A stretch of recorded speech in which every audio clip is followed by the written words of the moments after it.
Let's introduce everybody to Aaron BeMiller, the finance director for the City of Shelton. Good morning, sir. Good morning. Nice to meet you. Nice to meet you. We have got the adopted 2020 budget to talk about for the city in our segment today. But first, you've been with the city, well, you said 7 months or so. Tell us a little bit about yourself. Sure. Thank you. I came to the city in April of this year.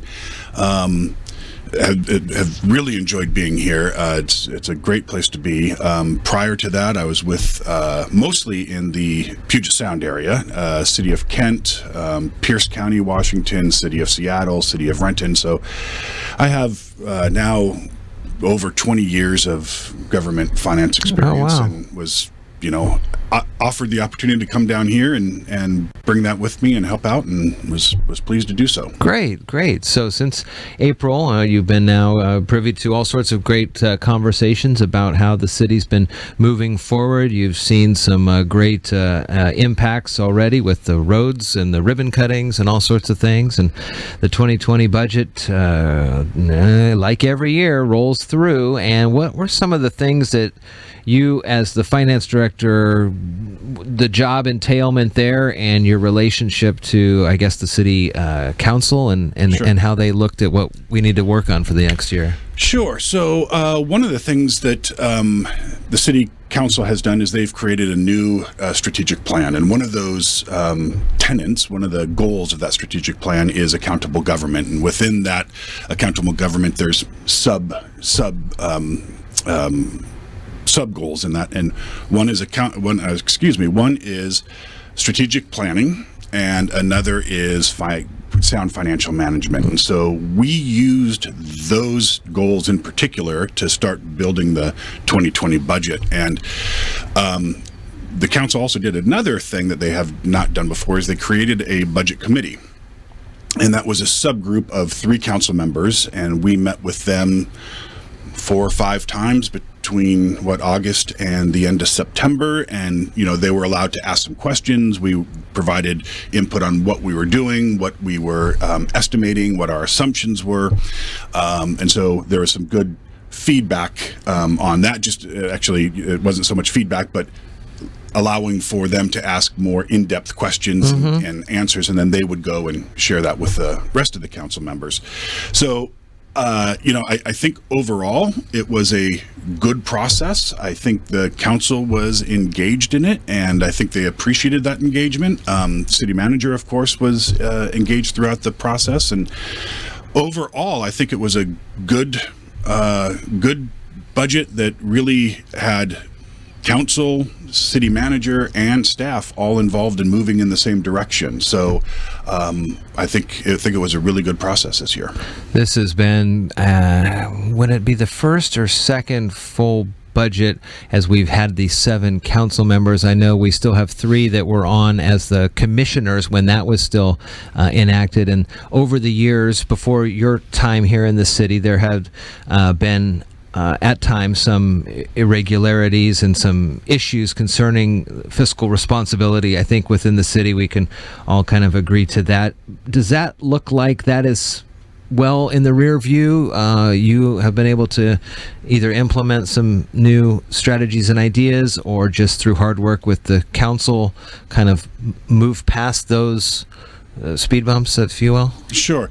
And this would be, I believe, the second budget process for the full council. I believe it was May of 18 that the 7-member council started. I would agree to that. Yes, we are moving forward.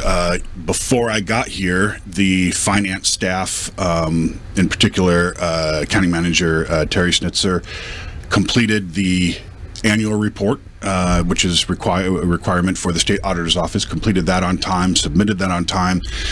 Then in later summer, we had the state auditor's office come in for their annual audit of our 2018 activities, financial activities in particular, and we received an unmodified opinion, which is good, which is the best kind of opinion, and no findings.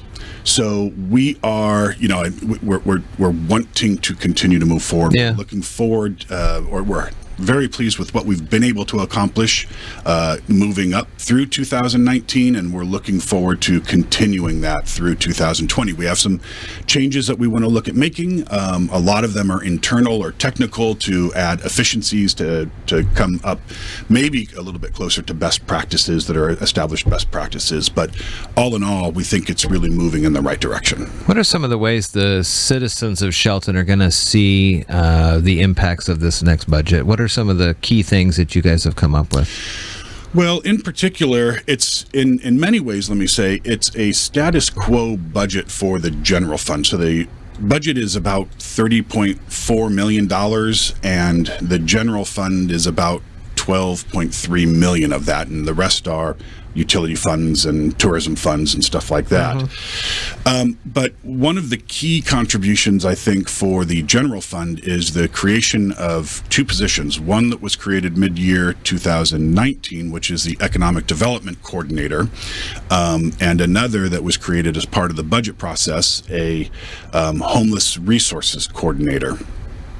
Particularly for the general fund, of course, and for the city as a whole, public safety remains the highest priority for the council and for funding, and public safety is that global umbrella that can include police, of course, but it can also include the courts, the prosecutors, the defense attorneys. So, it's the corrections, it's the whole wheel that is created through public safety. And the the Homeless Resource Coordinator is designed to help coordinate local nonprofits, local government monies, county monies, as well as state monies, to try to coordinate efforts and dollars to help at least begin to address, we're not going to solve it, but to begin to address the homeless issue, which has become a more and more of a popular conversation from residents at city council meetings over the last several months. One of the things when kind of the first initial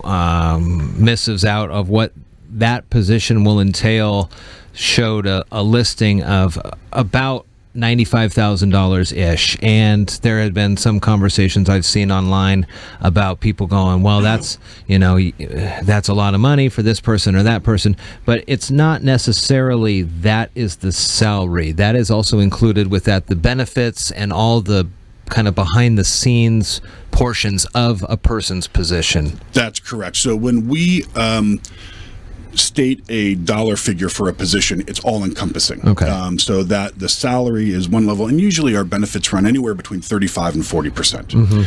So that $95,000, $94,000 also includes health care, dental care, retirement, and all of those components that go into the overall cost of a position. When it comes to additional things in the budget, let's go to like Public Works or something like that. Is this the opportunity and time for Public Works Director Craig Gregory to talk to you about projects that he would like to do to see in that budget? And if so, are there any new projects that he's got his eyes on?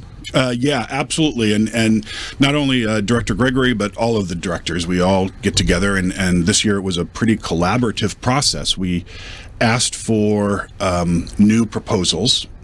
Generally what we do, not to get too into the weeds, but we have an incremental based budget system, which really means that how you build 2020 budget is you take the 2019 budget, you get rid of any one-time items, whether it's a big capital project or whatever, you get rid of those, and then you incrementally build what you need for 2020 based on any contractual adjustments for salary, medical adjustments that we get from the state in terms of cost, and then we go forward.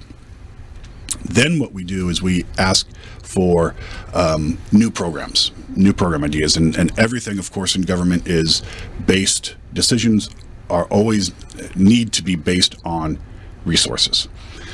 So we had a nice collaborative process where all of the departments put in their needs, their requests, and together we went on a day-long retreat and went through them, understood what everybody's what everybody needs, and then the city manager came up with his list of priorities.